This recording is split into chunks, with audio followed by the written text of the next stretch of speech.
واعتصموا بحبل الله جميعا ولا تفرقوا واذكروا نعمة الله عليكم إذ كنتم أعداء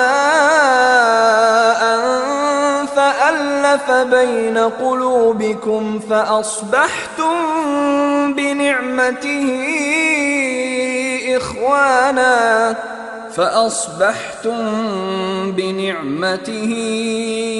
إخوانا وكنتم على شفا حفرة من النار فأنقذكم منها كذلك يبين الله لكم آياته لعلكم تهتدون. السلام علیکم ورحمۃ اللہ وبرکاتہ. الحمدللہ نحمده ونستعینه ونستغفره ونؤمن به ونتوکل علیہ ونعوذ باللہ من شرور انفسنا ومن سیئات اعمالنا من یهد اللہ فلا مضل له ومن یضلل فلا هادی له ونشهد ان لا الہ الا اللہ واشهد ان محمدا عبده ورسوله اما بعد فإن خير الحديث كتاب الله وخير الهدي هدي محمد صلى الله عليه وسلم وشر الأمور محدثاتها وكل محدثة بدعة وكل بدعة ضلالة وكل ضلالة في النار. أعوذ بالله من الشيطان الرجيم. بسم الله الرحمن الرحيم. قال الله تعالى إنما المؤمنون إخوة فاصلحوا بين أخويكم واتقوا الله لعلكم ترحمون. رب اشرح لي صدري ويسر لي امري واحلل عقدة من لساني يفقهوا قولي. رب زدني علما رب زدنی علما رب زدنی علما. محترم و معزز علماء دین، محترم بزرگوں، میرے بھائیوں اور بہنوں، آج اس مجلس میں میرا موضوع سخن ہے حقوق العباد. اگر اس کو مجھے سمپل اردو میں ٹرانسلیٹ کرنا ہے تو اس کا مطلب ہوتا ہے بندوں کے حقوق، لوگوں کے حقوق، انسانوں کے حقوق. حقوق بنیادی طور پہ اسلام میں دو حصوں میں منقسم ہے، ایک حقوق اللہ اور دوسرا حقوق العباد. حقوق اللہ وہ ہے کہ اللہ کے بندوں پر کیا حقوق ہیں، اللہ کے بندوں پر کیا حقوق ہے، اللہ ہم سے کیا چاہتا ہے، اسے ہم حقوق اللہ کہتے ہیں. مثلا اللہ کی وحدانیت پہ اقرار، اس کے صفات یکتا ہے اس بات کو ماننا، اس کی ربوبیت یکتا ہے اس بات کو ماننا، اور اس کی عبادت میں کسی کو شریک نہ کرنا، اور نبی پاک صلی اللہ علیہ وسلم کے بتائے ہوئے طریقوں سے اللہ سبحانہ و تعالیٰ کی عبادت کرنا، یہ حقوق اللہ میں آتا ہے. اور اللہ سبحانہ و تعالیٰ کلام پاک میں ارشاد فرماتا ہے سورہ نساء سورہ نمبر 4 آیت نمبر 48 اور آیت نمبر 116 میں، ان اللہ لا یغفر ان یشرک بہ، کہ اللہ سبحانہ و تعالیٰ کبھی بھی شرک کو معاف نہیں کرے گا، ویغفر ما دون ذلک لمن یشاء، اور معاف کرے گا اس کے علاوہ جسے چاہے کسی اور گناہ کو. ومن یشرک باللہ فقد افتری اثما عظیما، اور جس نے شرک کیا اس نے بہت بڑا گناہ کیا. اور دوسری جگہ اللہ تعالیٰ کہتا ہے کہ جس نے شرک کیا وہ گمراہی میں بہت دور نکل گیا. تو میرے بھائیوں، اگر کوئی انسان حقوق العباد میں اس سے کہیں پہ کوتاہی ہوتی ہے، اگر کوئی کمی ہوتی ہے اور وہ اپنے ساتھ شرک لے کر نہیں جا رہا ہے، اگر مرتے وقت اس کی حالت ایسی ہے کہ اس کی موت شرک پہ نہیں ہوئی ہے، تو اللہ سبحانہ و تعالیٰ نے یہ اپنے اوپر رکھا ہے، یہ اختیار رکھا ہے کہ اللہ اگر چاہے تو اس بندے کو معاف کرے، اگر چاہے تو اس کو پنش کرے. لیکن حقوق العباد کا معاملہ ایسا ہے، بندوں کے حقوق کا معاملہ ایسا ہے کہ اگر ہم سے بندوں کے حقوق میں کوئی کوتاہی ہوئی ہے تو جب تک بندہ خود ہمیں معاف نہیں کر دیتا، اللہ سبحانہ و تعالیٰ بھی ہمیں معاف نہیں کرے گا. مثلا اگر ہم سے بندوں کے حقوق میں کچھ اس طرح سے کوتاہی ہوئی ہے کہ ہم نے ناحق کسی کی پراپرٹی ہتھیا لی، جعلی پیپرز بنا کر کے ہم نے کسی کی پراپرٹی ہتھیا لی، یا پھر ہم اپنے کسی مسلم بھائی کی غیبت کرتے ہیں، یا پھر ہم کسی مسلم بھائی کو تکلیف پہنچاتے ہیں، تو ان سب چیزوں کا اکاؤنٹ قیامت کے دن ہوگا. جب تک کہ وہ شخص آپ کو معاف نہ کر دے. اگر آپ اس دنیا میں موجود ہیں اس کے ساتھ تو بہتر یہ ہے کہ آپ اس سے ان سب چیزوں کے لیے معافی مانگ لیں. میں نے کلام پاک کی ایک آیت سے اپنی تقریر شروع کی تھی. سورہ حجرات سورہ نمبر 49 آیت نمبر 10. اللہ سبحانہ و تعالیٰ کلام پاک میں ارشاد فرماتا ہے ان المؤمنون اخوۃ، انما المؤمنون اخوۃ، کہ بے شک تمام مومنین آپس میں بھائی بھائی ہیں. فاصلحوا بین اخویکم، تو آپس میں ان کے بیچ میں کیا کرو؟ صلح کرو. واتقوا اللہ، اللہ سے ڈرو تاکہ آپ پر فلاح ہو. اور نبی پاک صلی اللہ علیہ وسلم نے ایک مثال دی ہے مسلمانوں کے تعلق سے. نبی پاک صلی اللہ علیہ وسلم نے ارشاد فرمایا، صحیح بخاری کی روایت ہے، صحیح بخاری جلد نمبر 8 کتاب العادات حدیث نمبر 40. نبی صلی اللہ علیہ وسلم نے ارشاد فرمایا کہ مسلمانوں کی مثال آپس میں محبت کرنے میں اور نرمی سے پیش آنے میں ایسی ہے جیسے کہ ایک جسم ہو. ایک جسم کہ اس جسم کا کوئی ایک حصہ اگر تکلیف میں ہو تو سارا جسم اس کی تکلیف کو محسوس کرتا ہے اور بیداری میں مبتلا رہتا ہے، سو نہیں پاتا. فرض کیجئے آپ کے دانت میں درد ہے، اوکے، اور آپ سونے کی کوشش کر رہے ہیں. کیا آپ کہہ سکتے ہیں کہ میں تھوڑی دیر کے لیے اپنی دانت کو بھول جاتا ہوں اور میں سو جاؤں گا؟ نہیں، آپ کو نیند نہیں آئے گی. تو مسلمانوں کی مثال ایسی ہے جیسے ایک جسم ہے. پھر خواہ وہ مسلم بھائی ہمارے انڈیا میں ہو یا افغانستان میں ہو یا فلسطین میں ہو، جہاں بھی مسلم ہو ان کی تکلیف کو محسوس کرنا یہاں ہمارا کام ہے. ہاں میں مانتا ہوں کہ ہم خاطر خواہ کچھ کر نہیں سکتے ان کے لیے، لیکن کم سے کم ان کے لیے دعا تو کر سکتے ہیں. تو میرے دوستوں اور بھائیوں، یہ چیز سمجھنا بہت ضروری ہے کہ ہم مسلم ہونے کی وجہ سے ایک دوسرے سے محبت کرتے ہیں. جنگ بدر کا واقعہ ہے. جنگ بدر کے بعد جب کفار آئے تھے لڑنے کے لیے مسلمانوں سے، تو جنگ بدر کے بعد جب ان کفار کو قید کیا جا رہا تھا، ان مشرکین کو جب قید کیا جا رہا تھا، تو مصعب ابن عمیر رضی اللہ تعالیٰ عنہ جو صحابی رسول ہے، انہوں نے دیکھا کہ ان کے سگے بھائی کو بھی قید کیا جا رہا ہے. ان کا سگا بھائی مصعب ابن عمیر کا سگا بھائی کفاروں کی طرف سے مسلمانوں کے خلاف لڑنے کے لیے آیا تھا. تو مصعب ابن عمیر رضی اللہ تعالیٰ عنہ وہاں گئے، اور جو انصاری صحابی جو ان کو باندھ رہے تھے، اس شخص کو باندھ رہے تھے، مصعب ابن عمیر نے ان صحابی سے کہا کہ اس کو ٹھیک سے باندھو، اس کو ٹھیک سے باندھو، کیونکہ اس کی ماں کافی رئیس عورت ہے اور اس کے عوض، اس کے بدلے ہمیں اچھی خاصی رقم مل سکتی ہے. تو مصعب ابن عمیر کے بھائی نے حیرت سے کہا کہ آپ مصعب ایسی رائے دے رہے ہو ان کو؟ آپ تو میرے سگے بھائی ہو. تو مصعب ابن عمیر نے کہا کہ تو میرا بھائی نہیں ہے، یہ جو تجھے باندھ رہا ہے یہ میرا بھائی ہے. تو صحابہ کرام آپس میں ایک دوسرے سے مسلم ہونے کی بنا پر محبت کرتے تھے، اور یہ محبت صرف اللہ سبحانہ و تعالیٰ کی ذات کے لیے ہے. اور میں وہیں سے اپنی تقریر شروع کروں گا. جو پہلا پوائنٹ زید بھائی نے دیا تھا کہ ایک مسلم کا دوسرے مسلم پہ حق کیا ہے، کہ وہ اس سے محبت کرے. یہ سب سے پہلا حق ایک مسلم کا دوسرے مسلم پر ہے. اور نبی پاک صلی اللہ علیہ وسلم نے ارشاد فرمایا، یہ صحیح مسلم کی روایت ہے، جلد نمبر 1 کتاب الایمان. نبی کریم صلی اللہ علیہ وسلم نے ارشاد فرمایا، لا تدخلوا الجنۃ حتی تؤمنوا، آپ لوگ ہرگز جنت میں داخل نہیں ہو سکتے جب تک کہ آپ مومن نہ بن جاؤ. ولا تؤمنوا حتی تحابوا، اور آپ ہرگز آپ مومن نہیں ہو سکتے جب تک کہ آپ آپس میں ایک دوسرے سے محبت نہ کرنے لگ جاؤ. پھر نبی کریم صلی اللہ علیہ وسلم نے وہ طریقہ بتایا کہ کس طرح سے آپ ایک دوسرے سے محبت کرنے لگ جاؤ گے. اولا ادلکم علی شیء اذا فعلتموہ تحاببتم، کہ میں آپ کو ایسی چیز نہ بتاؤں کہ جس کے کرنے سے آپ لوگ آپس میں ایک دوسرے سے محبت کرنے لگ جاؤ گے. افشوا السلام بینکم، آپس میں ایک دوسرے کو سلام کرو، سلام کو عام کر دو.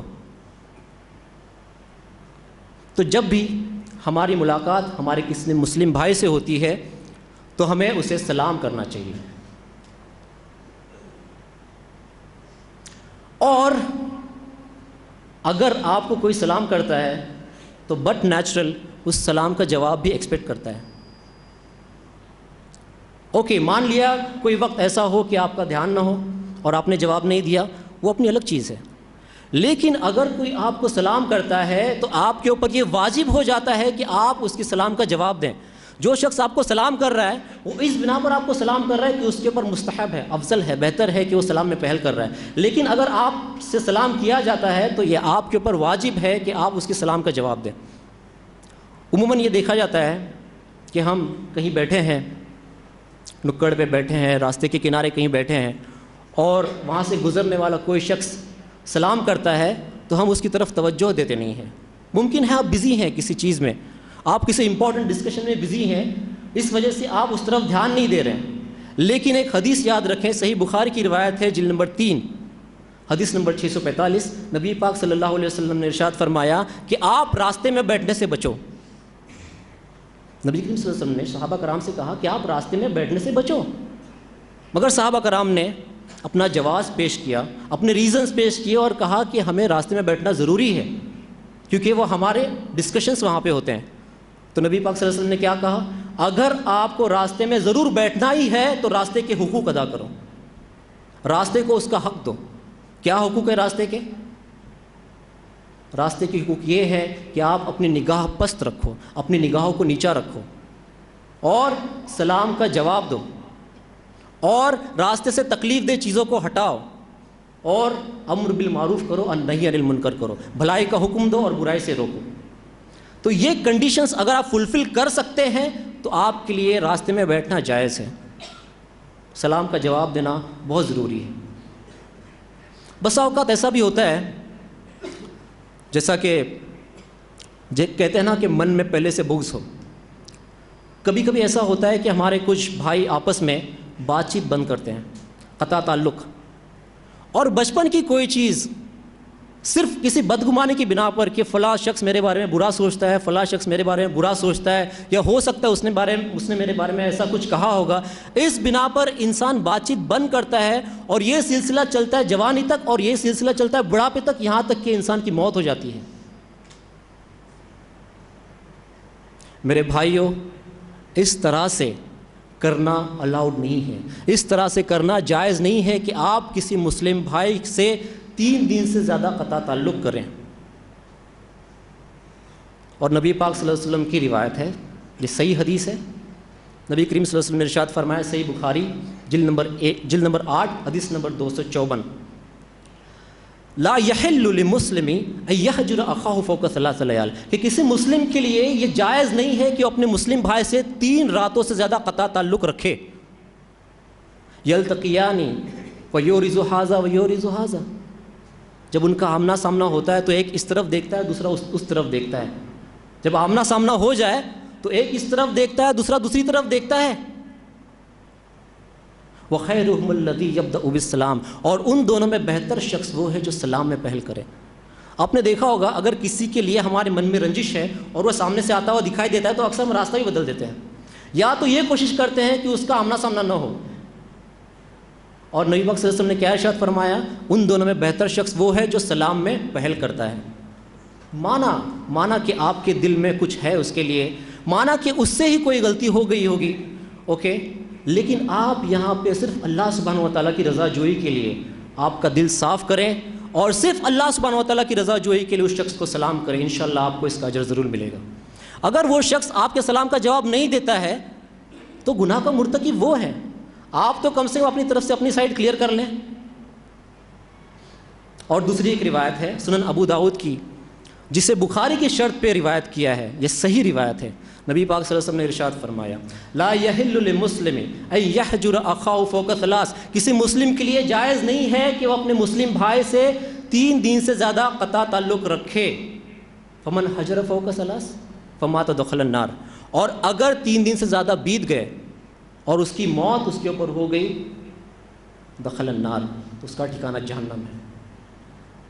نبی پاک صلی اللہ علیہ وسلم نے کہا ہے کہ اگر کوئی شخص 3 دن سے زیادہ اپنے کسی مسلم بھائی سے قطع تعلق رکھتا ہے اور اسی حالت میں مر گیا تو اس کا ٹھکانہ جہنم ہے.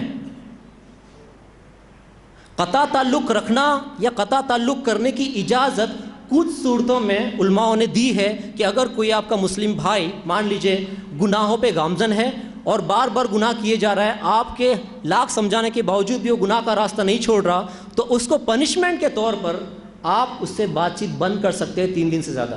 مثال کے طور پر کوئی شخص مان لیجئے شرابی ہے اور وہ شراب کے راستے پہ اس طرح سے گامزن ہے کہ آپ بار بار سمجھا رہے ہیں اس کو کہ شراب چھوڑ دینا، پھر بھی نہیں مان رہا ہے، تو اس کو پنشمنٹ کے طور پر آپ 3 دن سے زیادہ اس کے ساتھ میں قطع تعلق کر سکتے ہیں اس نیت سے کہ وہ راہ راست پہ آ جائے. لیکن کسی دنیاوی میٹرز کو لے کر کے، کسی دنیاوی بات کو لے کر کے آپ اگر یہ سوچتے ہیں کہ میں اس کے ساتھ قطع تعلق کر دوں گا تو یہ ہمارے لیے جائز نہیں میرے دوست اور بھائیو. اب ہم آگے بڑھتے ہیں. صحیح مسلم کی روایت ہے. صحیح مسلم نبی کریم صلی اللہ علیہ وسلم نے ارشاد فرمایا حقوق المسلم 6، کہ ایک مسلم کے دوسرے مسلم پر 6 حقوق ہیں. اذا لقیتہ فسلم علیہ، وہ جب آپ سے اس کی ملاقات ہو تو اس کو سلام کرو. واذا دعاک فعودہ، جب آپ کو وہ دعوت دیتا ہے فعجبہ، وہ اگر آپ کو دعوت دیتا ہے تو آپ اس کی دعوت کو قبول کرو. ایک حق کیا ہے؟ آپ کی جب ملاقات ہوتی ہے مسلم سے تو اس کو سلام کرو. دوسرا حق یہ ہے کہ وہ اب جب آپ کو دعوت دیتا ہے تو اس کی دعوت کو قبول کرو. وَإِذَا اسْتَنْصَحَكَ فَانْصَحْ لَهُ، اور اگر وہ آپ سے خیر خواہی کا طالب ہو، اگر وہ آپ سے کوئی اچھائی چاہتا ہے تو آپ اس کے ساتھ اچھائی کرو.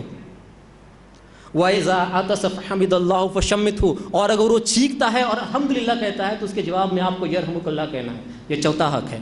وَإِذَا مَرِضَ فَعُودْهُ، اور اگر وہ بیمار ہے تو آپ اس کی عیادت کے لیے جائیے. وَإِذَا مَاتَ فَاتْبَعْهُ، اور اگر اس کا انتقال ہوتا ہے تو آپ کو اس کے جنازے میں شریک ہونا ہے. یہ 6 حقوق نبی کریم صلی اللہ علیہ وسلم نے اس حدیث میں بیان فرمایا. لیکن وہ یہ دیکھا جاتا ہے کہ جہاں تک کسی کی مدد کرنے کا تعلق آیا تو لوگ اس میں گریز کرتے ہیں. جیسا کہ نبی پاک صلی اللہ علیہ وسلم نے کہا وَإِذَا اسْتَنْصَحَكَ فَانْصَحْ لَهُ، اگر کوئی آپ سے خیر خواہی کا طالب ہو، وہ خیر خواہی کئی قسم کی ہو سکتی ہے. ہو سکتا ہے وہ آپ سے کوئی مشورہ چاہتا ہے، ہو سکتا ہے کہ اس کی کوئی ضرورت ہے جو آپ پورا کر سکتے ہیں. وہاں پہ انسان تھوڑا پیچھے ہٹ جاتا ہے. کیوں؟ کیونکہ آج کل ٹائم مینجمنٹ کا بہت سوال ہے لوگوں کے اوپر. ٹائم مینجمنٹ، اور آج کے کارپوریٹ ورلڈ میں، آج کے اس دنیاوی جھمیلوں میں انسان اس طرح سے بزی ہے کہ اپنے کسی مسلم بھائی کے لیے تھوڑا سا وقت دینا پسند نہیں کرتا. بلکہ جو لوگ ٹائم مینجمنٹ کے بہت زیادہ قائل ہوتے ہیں وہ لوگ کورسز کرتے ہیں ٹائم مینج کس طرح سے کیا جائے، کس طرح سے کم وقت میں اپنا ٹائم مینج کیا جائے. اور اس لیے وہ لوگ یہ بھی چیز سکھاتے ہیں کہ آپ کامیاب تب ہو سکتے ہیں جب آپ کے پاس میں منع کرنے کا فن ہو. مطلب یہ کہ کوئی شخص آپ کے پاس کسی کام کے لیے آیا ہے تو آپ کتنے اچھے سے اس کو منع کر سکتے ہو. میں آپ کا کام نہیں کر سکتا، آپ کتنے اچھے سے اس کو منع کر سکتے ہو، اس کے اوپر ڈیپینڈ کرتا ہے کہ آپ کتنے کامیاب ہو. اور ایک جملہ وہ کہتے ہیں کہ do not carry others monkeys on your heads, دوسروں کے بوجھ کو اپنے سر پہ مت اٹھاؤ.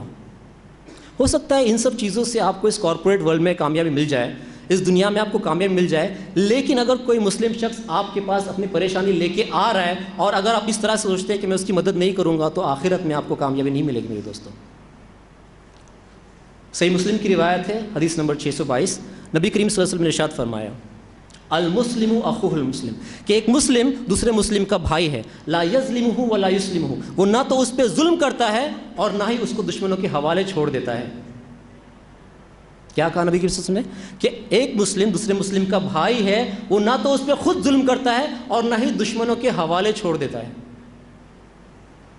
ومن کان، اگر کوئی مسلم اپنے کسی مسلم بھائی کی حاجت روائی کرتا ہے، وَكَانَ اللَّهُ فِي حَاجَتِهِ، تو اللہ سبحانہ وتعالیٰ اس کی حاجت کو پوری کرتا ہے. وَمَنْ فَرَّجَ، اس کے بعد سنیے، یہ زیادہ امپورٹنٹ ہے میرے دوستو. وَمَنْ فَرَّجَ، اگر کوئی شخص، کوئی مسلم، وَمَنْ فَرَّجَ عَنْ مُسْلِمٍ قُرْبَةً، اگر کوئی مسلم اپنے مسلم بھائی کی تکلیف کو اس دنیا میں دور کرے گا، فَرَّجَ اللَّهُ عَنْهُ بِهَا قُرْبَةً مِنْ قُرَبِ يَوْمِ الْقِيَامَةِ، اللہ سبحانہ وتعالیٰ اس کی بڑی تکلیفوں میں سے، قیامت والے دن کی تکلیفوں میں سے کسی تکلیف کو دور کر دے گا. اگر ہم اپنے کسی بھائی کی تکلیف کو اس دنیا میں دور کر سکتے ہیں تو اللہ باری تعالیٰ کا وعدہ ہے کہ اللہ تعالیٰ کل قیامت والے دن ہماری بڑی تکلیفوں میں سے کسی تکلیف کو دور کر دے گا. وَمَنْ سَتَرَ مُسْلِمًا سَتَرَ اللَّهُ يَوْمَ الْقِيَامَةِ، اور اگر کوئی مسلم اپنے کسی مسلم بھائی کی پردہ پوشی اس دنیا میں فرماتا ہے تو اللہ باری تعالیٰ قیامت والے دن اس کی پردہ پوشی فرمائے گا. پردہ پوشی سے کیا مطلب ہے؟ اگر کوئی مسلم اپنے کسی مسلم بھائی کی اس دنیا میں عیوب کو چھپاتا ہے، کسی عیب کو چھپاتا ہے، کسی غلطی کو چھپاتا ہے، کسی خامی کو چھپاتا ہے اس دنیا میں، تو اللہ باری تعالیٰ قیامت والے دن آپ کے عیوب کو چھپائے گا، آپ کے خطاؤں کو چھپائے گا، آپ کی غلطیوں کو چھپائے گا. کیا کوئی ہے یہاں پہ ایسا جو یہ سوچتا ہے کہ میں سپر ہیومن ہوں اور مجھ سے کوئی غلطی نہیں ہوگی، مجھ سے کوئی خطا نہیں ہوگی؟ آدم کی ہر اولاد گنہگار ہے، اور بہترین گنہگار وہ ہیں جو توبہ کرتے ہیں۔ تو مان لیجئے کوئی شخص جو عام طور پہ پرہیزگار ہے، عبادت گزار ہے، اور اس سے کوئی خطا ہو گئی ہے، اور آپ اس کے اس خطا کے بارے میں جانتے ہیں، آپ اس کے عیب کے بارے میں جانتے ہیں، تو کیا آپ 4 لوگوں میں بیٹھ کر لوگوں کو بتائیں گے ارے فلاں شخص کے بارے میں سن لو، بتاتا ہوں میں کیا ہے؟ نہیں، بلکہ آپ اس کی پردہ پوشی کریں۔ اگر مان لیجئے کہیں بات نکلے بھی اس کے بارے میں کچھ، تو حتی الامکان کوشش کریں کہ آپ اس عیب کے اوپر پردہ ڈالے رہے، اس امید سے کہ اللہ باری تعالیٰ انشاءاللہ قیامت کے دن آپ کے عیوب کو چھپائے گا۔ کہ آپ چاہتے ہیں کہ وہاں پہ کروڑوں کے مجموعے آپ اس طرح سے کھڑے ہوں اور اللہ تعالیٰ آپ کے عیوب کو بیان کرے لوگوں کے سامنے؟ کون چاہے گا؟ کوئی نہیں چاہے گا۔ اور نبی کریم صلی اللہ علیہ وسلم نے ارشاد فرمایا، یہ صحیح حدیث ہے، نبی پاک صلی اللہ علیہ وسلم نے ارشاد فرمایا المؤمن مرآۃ اخیہ المؤمن، کہ ایک مومن اس کے دوسرے مسلم بھائی کا آئینہ ہے۔ کبھی آپ نے غور کیا کہ نبی کریم صلی اللہ علیہ وسلم نے آئینے کی مثال کیوں دی؟ ایک مومن اپنے مومن بھائی کا آئینہ ہے۔ جب بھی آپ آئینے کے سامنے جا کے کھڑے رہتے ہیں تو آپ اتنے ہی مکمل ہوتے ہیں۔ آئینہ آپ کو بتاتا ہے کہ یہ دیکھیے شاید تجھ میں یہ پرابلم ہے، یہاں پہ تھوڑا ٹھیک کرنے کی ضرورت ہے، یہ شاید تمہیں یہ پرابلم، اس کو تھوڑا ٹھیک کرنے کی ضرورت ہے۔ تو آپ آئینے کے سامنے جب کھڑے ہوتے ہیں تو آپ مکمل ہوتے اتنے زیادہ۔ آئینہ آپ کو بتاتا بھی ہے لیکن آواز تک نہیں آتی۔ کبھی ایسا ہوا ہے کہ آپ آئینے کے سامنے جا کے کھڑے ہوئے ہوں اور آئینے نے آپ کو تھپڑ مار دے اور کہہ دو کہ تو بہت بڑا بیوقوف ہے؟ نہیں، آئینہ آپ کو بتاتا بھی ہے اور آواز تک نہیں آتی۔ اور ایسا کبھی ہوا ہے کہ آپ آئینے سے ہٹ گئے، اس کے بعد بھی آپ کی امیج آئینے میں باقی رہتی ہے؟ نہیں، آپ جیسی آئینے کے سامنے سے ہٹ گئے آپ کی امیج بھی وہاں سے ہٹ جاتی ہے کہ کوئی دوسرا شخص آ کے آپ کی امیج کو نہیں دیکھتا ہے۔ یا کبھی ایسا ہوا ہے کہ آپ آئینے کے سامنے جا کے کھڑے ہوئے ہوں اور آئینے نے آپ کو بتایا ہو کہ آپ سے پہلے فلاں شخص میرے سامنے آیا تھا، میں نے اس کو 10 نقص گنائے؟ نہیں، آئینہ سیکریٹلی چپ چاپ آپ کو دیتا ہے اور آپ کو کریکٹ کرتا ہے۔ تو ایک مسلم دوسرے مسلم بھائی کا آئینہ ہے۔ اگر آپ کو لگتا ہے کہ کسی مسلم بھائی میں انفرادی طور پہ کچھ پرابلم ہے، کچھ غلطی ہے، تو آپ اس سے بات کریں اور آپ اس کی اصلاح کرنے کی کوشش کریں۔ تو اپنے مسلم بھائی کی پردہ پوشی کرنا یہ بھی ایک مسلم بھائی کا حق ہے۔ اور اپنے مسلم بھائی کا دوسرے مسلم بھائی پر ایک اور حق یہ ہے کہ ہم اس کو حقیر نہ سمجھیں۔ ہمیں یہ حق نہیں پہنچتا کہ ہم ہمارے کسی مسلم بھائی کو حقیر سمجھیں، لیکن یہ چیز بہت کامن ہے، یہ چیز بہت کامن ہے۔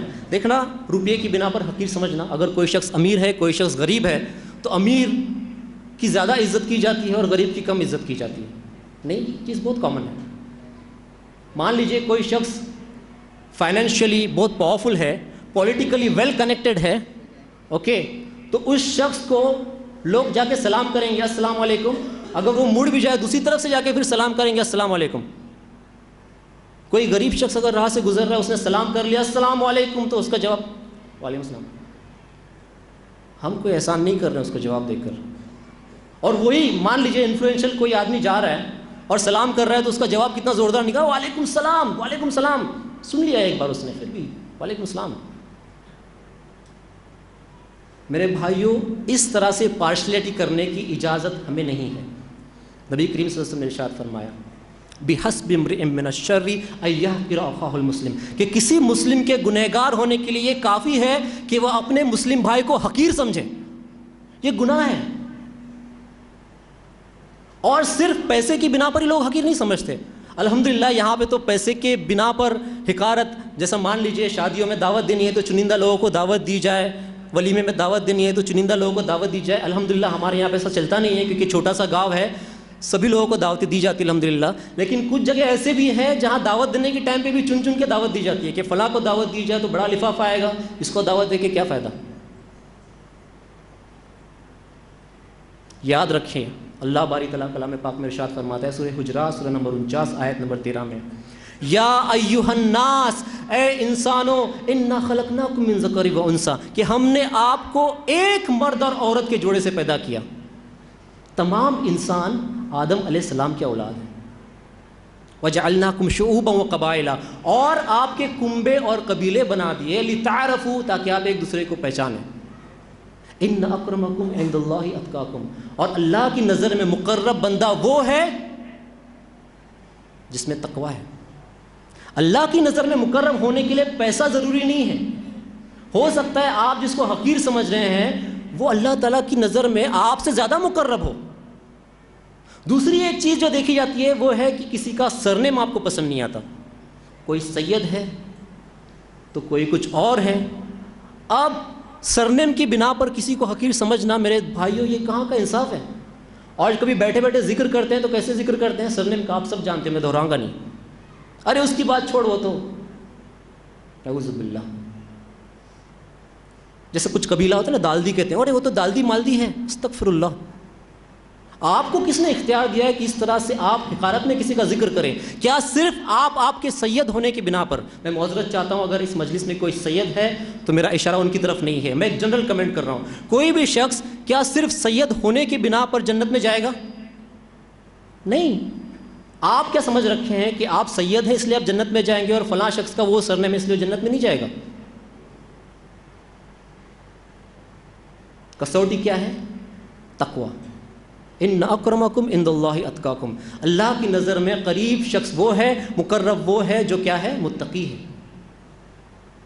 اور صحیح مسلم کی روایت ہے, صحیح مسلم جلد نمبر 1 حدیث نمبر 164, نبی کریم صلی اللہ علیہ وسلم نے ارشاد فرمایا لا يدخل الجنۃ من کان فی قلبہ مثقال ذرۃ من کبر, کہ وہ شخص جنت میں داخل نہیں ہوگا جس کے دل میں رائی کے دانے کے برابر بھی تکبر ہو. اگر کوئی شخص رائی کے دانے کے برابر بھی تکبر رکھتا ہے اپنے من میں تو وہ شخص جنت میں داخل نہیں ہوگا, نبی کریم صلی اللہ علیہ وسلم نے کہا.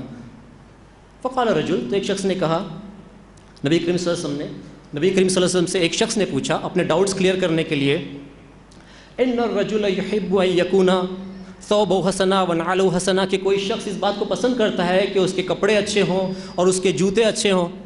مطلب یہ ہے کہ کیا کوئی شخص اچھے کپڑے پہننے کی بنا پر, اچھے کپڑے اور اچھے جوتے پہننے کی بنا پر کیا کوئی شخص متکبر ہو سکتا ہے؟ تو نبی کریم صلی اللہ علیہ وسلم نے جواب دیا ان اللہ جمیل یحب الجمال, کہ بے شک اللہ باری تعالیٰ خوبصورت ہے اور خوبصورتی کو پسند کرتا ہے.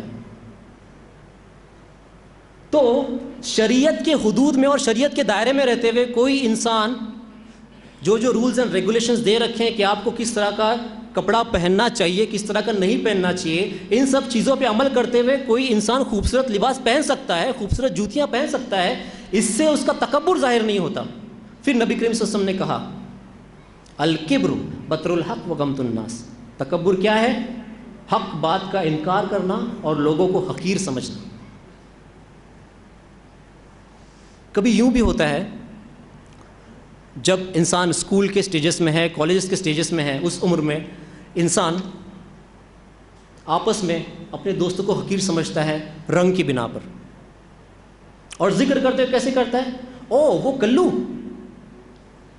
یا کوئی لڑکیاں کہتی ہیں وہ کالی. میرے بھائیوں بہت زیادہ محتاط رہنے کی ضرورت ہے. اگر آپ گورے ہیں تو آپ کے گورے رنگ میں آپ کا اپنا کیا کنٹریبیوشن ہے؟ کہ آپ نے پیسہ دے کے خریدا ہے آپ کا گورا رنگ؟ کوئی حق نہیں پہنچتا آپ کو کہ آپ کسی کا ذکر اس طرح سے حقارت سے کریں. اب ہم دیکھتے ہیں کہ مسلم کا دوسرے مسلم پر اور کیا کیا حق ہے. ایک حق مسلم بھائی کا دوسرے مسلم بھائی پہ یہ بھی ہے کہ وہ اس کو ظلم کرنے سے روکے, اس کو ظلم کرنے سے باز رکھے.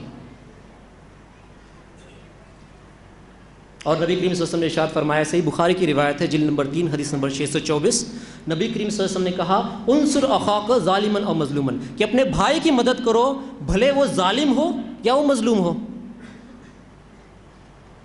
اب یہ بات کسی کو بھی حیرت میں ڈال دے گی کہ آپ صلی اللہ علیہ وسلم آخر کہنا کیا چاہ رہے ہیں کہ آپ ظالم کی بھی مدد کرو اور مظلوم کی بھی مدد کرو. مظلوم کی مدد تو کی جا سکتی ہے نا, ظالم کی مدد کیسے کریں؟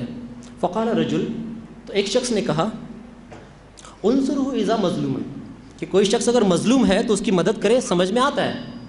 ارے تو ان کان ظالما فکیف انصرہ, کوئی شخص اگر ظالم ہے تو ہم اس کی مدد کیسے کریں؟ قال تحجزوه او تمنعوه, نبی کریم صلی اللہ علیہ وسلم نے کہا کہ اس کو روکو. قال تحجزوه او تمنعوه من الظلم, اس کو ظلم کرنے سے روکو, اس کے لیے اس کی مدد ہے. اور اس چیز میں بھی ہمیں کافی زیادہ دھیان دینے کی ضرورت ہے کہ مان لیجیے ہم گزر رہے ہیں راستے سے اور ہمارے سامنے کسی پہ ظلم ہو رہا ہے، تو ہم وہاں پہ کس سچویشن میں ہیں؟ کیا ہم وہاں پہ جا کے نیوٹرل بیہیو کر رہے ہیں، غیر جانبدارانہ بیہیو کر رہے ہیں، یا پھر ہم اس ظالم کو روک رہے ہیں؟ ڈیسمنڈ ٹوٹو نامی ایک افریقن ہے، ڈیسمنڈ ٹوٹو مفکر، وہ کہتا ہے if you are neutral in situations of injustice you have chosen the side of the oppressor. کیا کہا اس نے؟ if you are neutral in situations of injustice you have chosen the side of the oppressor. مطلب یہ کہ اگر آپ کہیں پہ ظلم ہو رہا ہے وہاں پہ جا کر کے آپ یہ کہتے ہیں کہ میں نیوٹرل ہوں، میں غیر جانبدار ہوں، میں اس کی طرف بھی نہیں، میں اس کی طرف بھی نہیں، تو آپ دراصل اس ظالم کا ساتھ دے رہے ہو.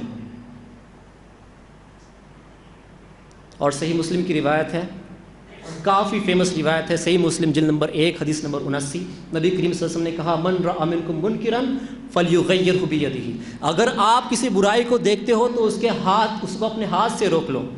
فَإِن لَمْ يَسْتَطِعْ، اگر آپ اس کی طاقت نہیں رکھتے فَبِلِسَانِهِ، تو اپنی زبان سے اس کو روکو. فَإِن لَمْ يَسْتَطِعْ، آپ اس کی بھی طاقت نہیں رکھتے فَبِقَلْبِهِ، تو آپ اس کو اپنے دل میں برا جانو. ذَلِكَ أَضْعَفُ الْإِيمَانِ، اور یہ ایمان کی سب سے کمزور علامت ہے.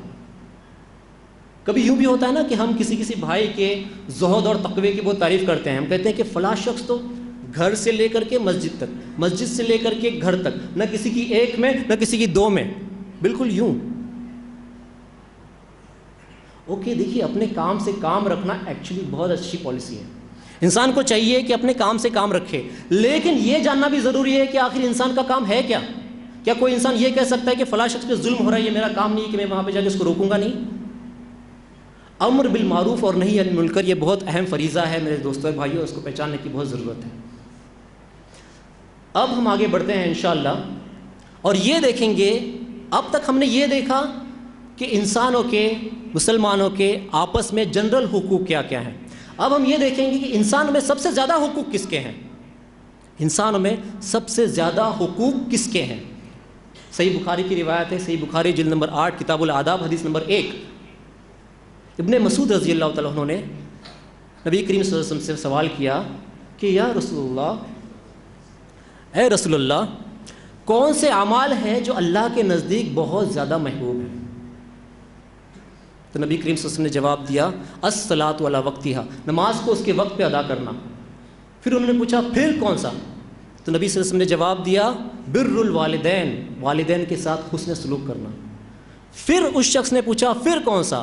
ابن مسعود رضی اللہ عنہ نے پھر سے پوچھا کہ پھر کون سا یا رسول اللہ؟ تو نبی کریم صلی اللہ علیہ وسلم نے جواب دیا الجہاد فی سبیل اللہ. تو ہم نے دیکھا کہ اللہ کی عبادت کے بعد، وقت پہ اللہ کی نماز عبادت کے بعد سب سے زیادہ اہمیت نبی کریم صلی اللہ علیہ وسلم نے دی ہے بر الوالدین کو، والدین کے ساتھ حسن سلوک کرنے کے لیے. اور اللہ تعالیٰ کلام پاک میں ارشاد فرماتا ہے سورہ بنی اسرائیل سورہ نمبر 17 آیت نمبر 23 اور 24 میں وَقَضَىٰ رَبُّكَ أَلَّا تَعْبُدُوا إِلَّا إِيَّاهُ وَبِالْوَالِدَيْنِ إِحْسَانًا، کہ آپ کے رب کا فرمان ہے کہ آپ صرف اس کی عبادت کرو، وَبِالْوَالِدَيْنِ إِحْسَانًا، اور اپنے والدین کے ساتھ نیکی کرو. إِمَّا يَبْلُغَنَّ عِندَكَ الْكِبَرَ أَحَدُهُمَا أَوْ كِلَاهُمَا فَلَا تَقُل لَّهُمَا أُفٍّ، اور اگر آپ کی موجودگی میں ان دونوں میں سے کوئی ایک یا دونوں بڑھاپے تک پہنچ جائے فَلَا تَقُل لَّهُمَا أُفٍّ، تو آپ انہیں اف تک مت کہو. وَلَا تَنْهَرْهُمَا، اور ان کو جھڑکو مت. وَقَوْلَهُمَا، اور ان سے اچھی طرح سے بات کرو. وَاخْفِضْ لَهُمَا جَنَاحَ الذُّلِّ وَمِنَ الرَّحْمَةِ وَقُلْ رَبِّ ارْحَمْهُمَا كَمَا رَبَّيَانِي صَغِيرًا، اور ان کے سامنے اپنے بازوؤں کو پست رکھو اور اللہ سے دعا کرو اے اللہ ان پر رحم فرما جیسے انہوں نے بچپن میں مجھ پر رحم فرمایا تھا. والدین کی نافرمانی کرنا جائز نہیں ہے، والدین کی نافرمانی کرنا جائز نہیں ہے. یہ آپ سن لیجئے، صحیح بخاری کی روایت ہے، صحیح بخاری جلد نمبر 8 کتاب الآداب حدیث نمبر 7. نبی کریم صلی اللہ علیہ وسلم نے کہا کہ کیا میں آپ کو بڑے گناہوں کے بارے میں آگاہ نہ کر دوں؟ سب سے بڑا گناہ اللہ کے ساتھ کسی کو شریک ٹھہرانا، کسی کا شرک کرنا. دوسرے نمبر پہ نبی کریم صلی اللہ علیہ وسلم نے کہا کہ والدین کی نافرمانی کرنا. اور تیسرے نمبر پہ نبی کریم صلی اللہ علیہ وسلم نے کہا کہ جھوٹی بات اور جھوٹی گواہی بھی. جھوٹی گواہی کو ہم کافی نارمل سی چیز سمجھتے ہیں نا، کبھی کسی کے پیپرز یہاں وہاں گھمانے ہوں، کسی کو بھی وٹنس بنا کے لے گئے اور سائن کر لیے وہاں پہ. یہ گناہ کبیرہ ہے میرے دوستوں، اس سے بچیں. والدین کی نافرمانی کرنا جائز نہیں ہے، الا یہ کہ والدین آپ کو کچھ ایسا کام کرنے کے لیے کہہ رہے ہیں جو شریعت کے خلاف ہے، اسلام کے خلاف ہے یا حرام ہے. اسی صورت میں آپ والدین کی نافرمانی کر سکتے ہیں، اس کے علاوہ والدین کی نافرمانی نہیں کر سکتے ہیں۔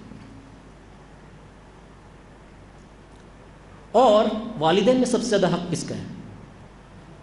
والدین میں سب سے زیادہ حق ہے ماں کا۔ یہ بھی صحیح بخاری کی روایت ہے، صحیح بخاری جلد نمبر 8 کتاب الآداب حدیث نمبر 2، کہ ایک شخص نبی کریم صلی اللہ علیہ وسلم کے پاس آیا اور اس نے پوچھا کہ یا رسول اللہ، کون ہے اس دنیا میں، کون ہے انسانوں میں جو میرے حسن سلوک کا سب سے زیادہ مستحق ہے؟ تو نبی صلی اللہ علیہ وسلم نے 3 بار کہا تیری ماں، تیری ماں، تیری ماں، اس کے بعد کہا تیرے باپ۔ اور اللہ تعالیٰ کلام پاک میں ارشاد فرماتا ہے سورہ لقمان سورہ نمبر 31 کی آیت نمبر 14 میں، وَوَصَّيْنَا الْإِنسَانَ بِوَالِدَيْهِ، اور ہم نے انسانوں کو تاکید کی اپنے والدین کے بارے میں۔ اللہ تعالیٰ فرماتا ہے کہ اپنے والدین کے بارے میں، ان کے والدین کے بارے میں ہم نے انسانوں کو تاکید کی۔ حملتہ امہ وہنا علی وہن، اس کی ماں نے تکلیف میں تھک تھک کے اس کو اپنے پیٹ میں رکھا۔ وفصالہ فی عامین، اور 2 سال تک اس کا دودھ چھڑانا ہے۔ ماں بہت تکلیف سے اپنے بچے کو پیٹ میں 9 مہینے تک رکھتی ہے، اس کے بعد بہت تکلیف سے اس کو جنم دیتی ہے۔ عمر ابن عبدالعزیز کے زمانے میں ایک شخص اپنی ماں کو کندھے پہ اٹھا کر کے کعبۃ اللہ کا طواف کر رہا تھا۔ اس نے اپنی ماں کو حج کروایا کندھے پہ بٹھا کر کے، بوڑھی ماں کو۔ غور کریں حج کی تکالیف کو کیسے اس نے برداشت کیا، اپنی بوڑھی ماں کو طواف کروا کے۔ جب وہ عمر ابن عبدالعزیز کے سامنے حاضر ہوا اور کہا کیا میں نے اپنی ماں کا حق ادا کیا؟ تو انہوں نے جواب دیا کہ جب تیری ماں نے تجھے جنم دیا تھا، اس وقت جب وہ روئی تھی تو اس نے جو آنسو بہائے تھے اس کی ایک آنسو کا بھی تو نے بدلہ چکتی نہیں کیا ہے، اس ایک آنسو کا بھی تو نے بدلہ نہیں چکایا ہے، حالانکہ تم نے بہت اچھا کام کیا ہے اور اللہ تعالیٰ اس کا بہترین اجر آپ کو دے گا۔ تو اپنے ماں باپ اور اپنے والدین کا بدلہ ہم کبھی چکا ہی نہیں سکتے۔ ابھی کچھ عرصہ پہلے میں ایک خاتون کی نماز جنازہ میں شریک ہوا تھا، میں کچھ عرصہ پہلے، اور ان خاتون کو کینسر تھا۔ ان کا انتقال کس وجہ سے ہوا تھا؟ کینسر کی وجہ سے ان کا انتقال ہوا تھا، اور کچھ سالوں سے وہ بیمار تھیں۔ وہاں جانے کے بعد مجھے یہ پتہ چلا کہ ان کا جوان بیٹا 1 سال کے لیے اللہ کی راہ میں وقت لگا رہا تھا، دین کی فکر کے لیے۔ غور کریں، ماں کو کینسر ہے، ماں بیمار ہے، اور جوان بیٹا اللہ کی راہ میں وقت لگا رہا ہے، اوکے، دین کی فکر کے لیے۔ بیچ میں ایک بار ایسا ہوا کہ ماں نے بہت زیادہ مس کیا بیٹے کو، تو ماں نے کہا رشتہ داروں سے کہ میں چاہتی ہوں کہ میں بیٹے کو ایک بار دیکھوں۔ تو یہاں سے کچھ رشتہ داروں کا گروپ وہاں گیا دلی میں، رشتہ داروں کا کچھ گروپ دلی میں گیا اور وہاں بڑوں سے ریکویسٹ کی، تب جا کر کے بڑوں نے 1 ہفتے کی رخصت دی اس کو، اور وہ 1 ہفتے کی رخصت لے کر کے یہاں پہ آیا، 2-4 دن اپنی ماں کے ساتھ رہا اور پھر سے لوٹ گیا۔ میرے بھائیوں ایک بات بتائیں، یہ ساری تگ و دو، یہ ساری محنت، یہ ساری فکر کس لیے کر رہے ہیں ہم؟ تاکہ ہم جنت حاصل کریں، صحیح ہے نا؟ اسی کے لیے کر رہے ہیں کہ ہم جنت حاصل کریں۔ یہاں پہ اللہ باری تعالیٰ نے آپ کے لیے راستہ کھول رکھا ہے، آپ کے گھر سے جنت کا راستہ کھول رکھا ہے، آپ اس کو چھوڑ کر کے کہاں دلی میں جا رہے ہیں؟ دیکھیے ایک صحیح روایت ہے، اوکے، متفق علیہ، صحیح روایت ہے جسے امام النووی نے اپنے ریاض الصالحین میں بیان کیا ہے، ریاض الصالحین میں حدیث نمبر 319۔ بڑے افسوس کی بات ہے کہ مجھے بخاری اور مسلم کی حدیث کا بھی حوالہ ریاض الصالحین سے دینا پڑ رہا ہے، کیونکہ بعض لوگوں کو بخاری مسلم سے ہی پرابلم ہے۔ تو ریاض الصالحین میں اگر میں کہوں علامہ امام النووی نے اس کو روایت کیا ہے تو کہیں گے اوکے ٹھیک ہے، صحیح ہوگا۔ امام النووی اس کو روایت کرتے ہیں، یہ صحیح روایت ہے۔ نبی پاک صلی اللہ علیہ وسلم نے کہا رغیم انفو ثم رغیم انفو ثم رغیم انفو، اس کی ناک خاک آلود ہو، اس کی ناک خاک آلود ہو، اس کی ناک خاک آلود ہو۔ 3 بار نبی صلی اللہ علیہ وسلم نے کہا کہ اس کی خرابی ہو، اس کی خرابی ہو، اس کی خرابی ہو۔ کس کی؟ من ادریک ابویہ عند الکبر، وہ جس نے اپنے ماں باپ کو بڑھاپے میں پایا، احدہما او کلاہما، ان میں سے کسی ایک کو یا دونوں کو۔ مطلب انسان جب جی رہا ہے، اس کے جیتے جی اگر اس کے ماں باپ بڑھاپے تک پہنچ جائیں اور وہ شخص ان کے بڑھاپے تک ان کو پا رہا ہے، ان میں سے کسی ایک کو یا دونوں کو، فَلَن يَدْخُلِ الْجَنَّةَ، اور ان کی خدمت کر کے جنت حاصل نہیں کی اگر، تو ایسے شخص کی خرابی ہو۔ جنت کا راستہ آپ کے گھر سے نکلا ہے، آپ کہاں ڈھونڈ رہے ہیں؟ میرے بھائیوں، کہنا بہت کچھ تھا لیکن وقت قلیل ہے، کافی کچھ کہنا تھا. ابھی والدین کے حقوق کے بعد بچوں کے حقوق ہوتے ہیں, شوہر کے حقوق ہوتے ہیں, بیویوں کے حقوق ہوتے ہیں, لیکن وقت کو مد نظر رکھتے ہوئے میں اس کے آگے نہیں بڑھوں گا. ایک چیز میں ضرور کہوں گا کہ ہمیں اتفاق سے رہنے کی ضرورت ہے. جیسا کہ زید بھائی کا پورا لیکچر الحمدللہ اسی بات کے اوپر تھا کہ ہمیں متفق ہونے کی ضرورت ہے. اور اللہ تعالیٰ کلام پاک میں ارشاد فرماتا ہے سورہ نساء کی آیت نمبر 59 میں, اطیعوا اللہ و اطیعوا الرسول, اللہ کی اطاعت کرو, اس کے رسول کی اطاعت کرو. فإن تنازعتم فی الشیء فردوہ الی اللہ والرسول وأولی الامر منکم, اور وہ لوگ جو آپ کے امیر ہیں, آپ کے پیشوا ہیں, ان کی اطاعت کرو. فإن تنازعتم فی الشیء فردوہ الی اللہ ورسولہ, اور اگر کسی بات کو لے کر کے آپس میں اختلاف ہو جائے تو اس سے اپنے اللہ اور اس کے رسول کی طرف لوٹاؤ. اگر اس کسوٹی پہ اگر ہم لوگوں کو متفق ہونے کے لیے کہیں تو کسی کو کچھ پرابلم نہیں ہوگی. ہو سکتی ہے پرابلم, اگر میں کہوں کہ آپ فلاں شخص کی بات مانو یا فلاں شخص کی بات مانو تو کوئی مانے کوئی نہیں مانے, لیکن اگر میں یہ کہوں کہ اللہ اور اس کے رسول کی بات مانو تو اس بات پہ کسی کو اعتراض نہیں ہونا چاہیے. نبی کریم صلی اللہ علیہ وسلم نے ارشاد فرمایا ترکت فیکم امرین, کہ میں آپ کے بیچ میں 2 چیزیں چھوڑ کے جا رہا ہوں. کیا کہا؟ میں آپ کے بیچ میں 2 چیزیں چھوڑ کے جا رہا ہوں. لا تمسکتم, کہ آپ جب تک اس کو پکڑے رہیں گے, جب تک اس کو تھامے رہیں گے, کبھی گمراہ نہیں ہوں گے. لن تضلوا ما تمسکتم بہما, جب تک آپ ان 2 چیزوں کو تھامے رہیں گے کبھی گمراہ نہیں ہوں گے. وہ کون سی 2 چیزیں ہیں؟ کتاب اللہ و سنتی, میری کتاب, اللہ کی کتاب اور میری سنت. تو نبی پاک صلی اللہ علیہ وسلم کی سنت کو مد نظر رکھتے ہوئے, نبی پاک صلی اللہ علیہ وسلم کی تعلیمات کو مد نظر رکھتے ہوئے ہم آپس میں ایک دوسرے سے متفق ہو سکتے ہیں. میں ایک حدیث کے ذریعے اپنی تقریر ختم کرنا چاہوں گا. نبی پاک صلی اللہ علیہ وسلم نے ارشاد فرمایا ہے, صحیح روایت ہے, لا تحقرن من المعروف شیئا, کہ آپ نیکی کے کسی کام کو حقیر مت سمجھو, نیکی کے کسی کام کو کمتر مت سمجھو, بھلے ہی وہ اپنے مسلم بھائی کے چہرے پہ دیکھ کر مسکرانا ہی کیوں نہ ہو, بھلے وہ اپنے مسلم بھائی سے مسکراتے ہوئے ملاقات کرنا ہی کیوں نہ ہو. اس حدیث کے ساتھ میں اپنی تقریر ختم کرنا چاہوں گا. اللہ باری تعالیٰ سے دعا ہے کہ ہم نے جو کچھ کہا اور سنا, مجھے اور آپ سب کو اس پر عمل کرنے کی توفیق دے. وآخر دعوانا الحمدللہ رب العالمین.